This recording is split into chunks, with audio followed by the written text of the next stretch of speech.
चोबा टोला। अच्छा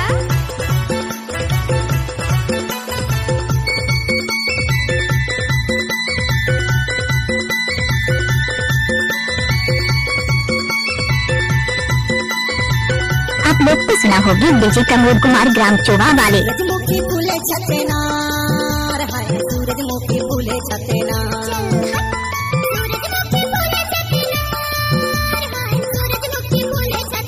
डीजे डोहड़ी फूले देवर फूल मारे जिहुरा मामूल सूरजमुखी फूले छतेनार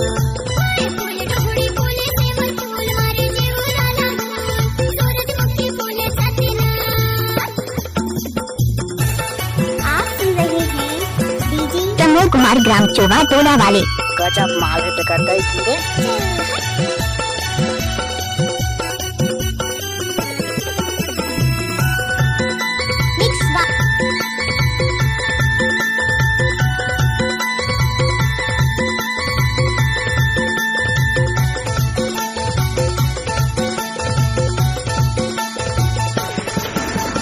पवन पुरवैया बादल कर जाते हैं यार चले पुरवैया बादल कर जाते हैं ना जगह बड़े तोला नैना तर सकते हैं यार सूरजमुखी फूले छते ना डोहड़ी फूले से मर फूल मारे जिया रामा फूल सूरजमुखी फूले छते ना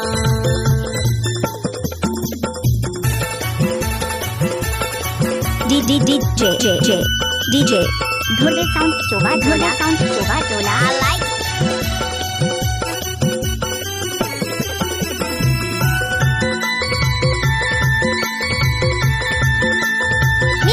कमोद कुमार ग्राम चोबा टोला वाले। अच्छा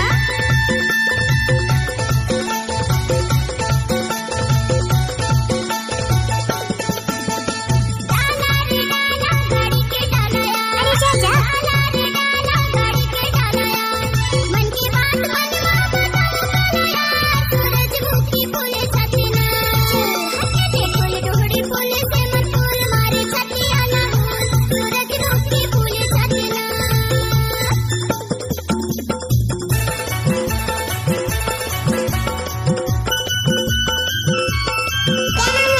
कमोद कुमार चोबा वाले।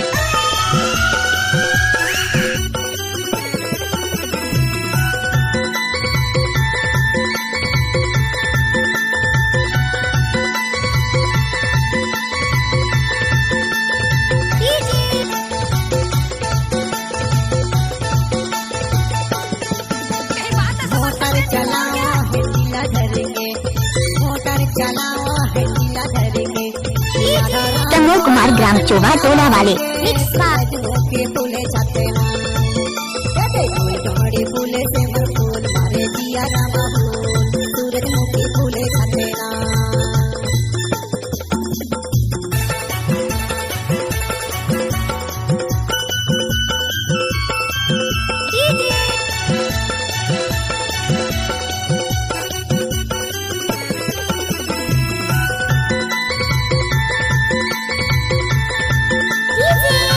आप लोग को सुना होगी डीजे कमोद कुमार ग्राम चोबा वाले।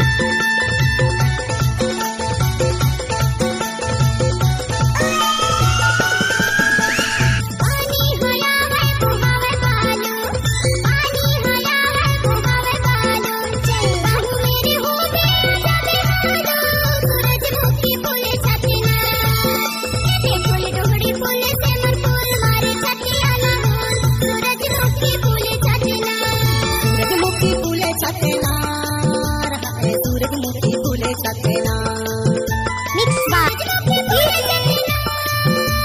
सूरजमुखी फूले छते ना डोहड़ी फूले से मर फूल मारे जिया रामा फूल सूरजमुखी फूले छते ना सूरजमुखी फूले